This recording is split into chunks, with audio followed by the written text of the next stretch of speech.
Probably not accurate. Wait, so are you saying that when I walk into a dispensary and I'm asking for the highest THC and I'm seeing 38%, there's a chance that that might not be the case? That's correct.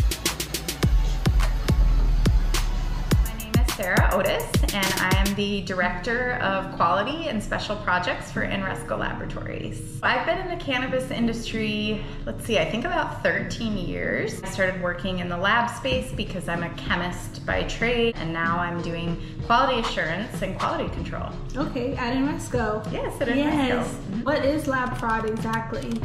Yeah, so there's a number of different things happening in the industry. One thing that is pretty prevalent in the news and what people in the industry are talking about is potency inflation. Mm-hmm. What potency inflation is that what's happened is a lot of consumers, they only know how to value the plant or the experience that they're getting on the number of the THC potency. So basically, they only want what? High THC. So they're going into the dispensaries and they're saying, what's your highest THC flower? And so then the retailers are buying based on the THC percentage. And in turn, the cultivators or the manufacturers, they want a higher THC test result. So they're pressuring labs to give a high THC number. And in turn, some labs have decided that they are going to use different methods to give a higher number. Some of those are just blatant lab fraud, like just manipulating numbers. Right. Some things have been, they've manipulated different test processes to appear that the number's higher. And so what's happened is that a lot of the cultivators or producers are now just going to those labs that are willing to give higher numbers or that give a higher number. And so if you go into a dispensary in California, most of the flower you see is over 30%, which is probably not accurate. Wait, so are you saying that when I walk into a dispensary and I'm asking for the highest THC and I'm seeing 38%, there's a chance that that might not be the case? That's correct. So Resco did a study recently with another lab in California, and we actually purchased 150 samples off of the shelves in California. From the other lab? From retailers. Okay. So we went into dispensaries and bought 150 different samples. And we found some very large discrepancies in the potency that was listed on the label versus the potency that we were testing for. And we actually published this with a publication called Weed Week. Okay. So there was a big story that came out, and this is actually being found all across the country.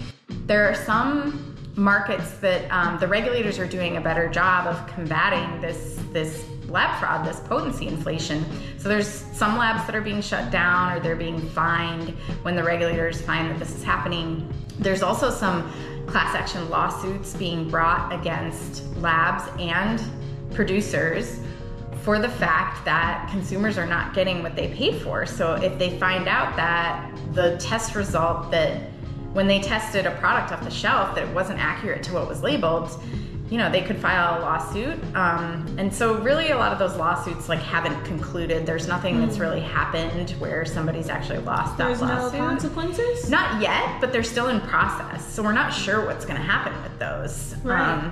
But it is a very big risk to the company because they're gonna have to spend a lot of money on attorneys, and it affects their name in the industry. Like if people see a press release with this lawsuit, right, they might not want to buy that product anymore. So now the risk is a lot higher to the lab. The risk is a lot higher to the producer to commit this type of lab fraud. And consumers are losing their money. They're losing their money because they're buying something that's marked as 38% when really it might only be 20.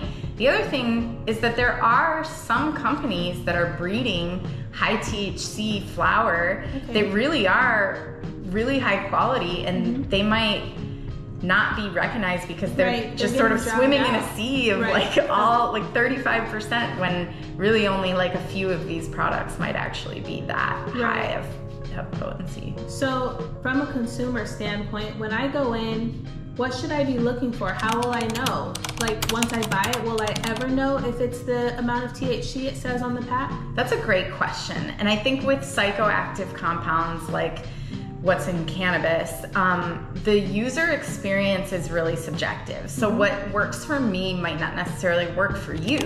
And I think that there's been a lot of studies lately on what contributes to the experience of cannabis and what contributes to the high. And what they're realizing, or what they're learning, is that THC is not the only thing that's making people feel the effects of cannabis. So there are things like terpenes, which give cannabis their smell and taste, that they've actually learned affect the experience more than just THC, and they can actually help your body absorb or feel the effects of THC. So my advice would be, number one, terpenes are not required to be tested for, but some companies are testing for them. So if you see a product a flower that has terpene testing, and you're able to smoke that strain and you really like it, if you're not able to find that strain again, you might look for a strain with a similar terpene profile. Okay. The other thing is, if you are a smoker, I would suggest keeping a journal, like people keep a wine journal. Right. People who are, wine connoisseurs. I was going to ask, is it comparable to wine? Absolutely. How people smell it first? Absolutely. Okay. So they are realizing that the person's experience is really affected by the smell and the taste. Okay. And so I would keep a journal, like, I really liked this strain and it gave me this effect, and maybe try to replicate that, or ask for strains that are similar to that strain if you can't find it anymore. But keeping a journal is a great way to track like what you liked about something. And I'm hoping that the industry can shift away from just asking for the highest THC, which to me is not the best, most positive experience you can have. What's your favorite cannabinoid? So I really like cannabinoids for different things. Okay. Like, for example, if I'm trying to go to sleep, I might do something like THC mixed with CBN, because CBN is great for sleeping and relaxation. But if I'm doing something during the day, I might look for something with THC and CBC or CBG.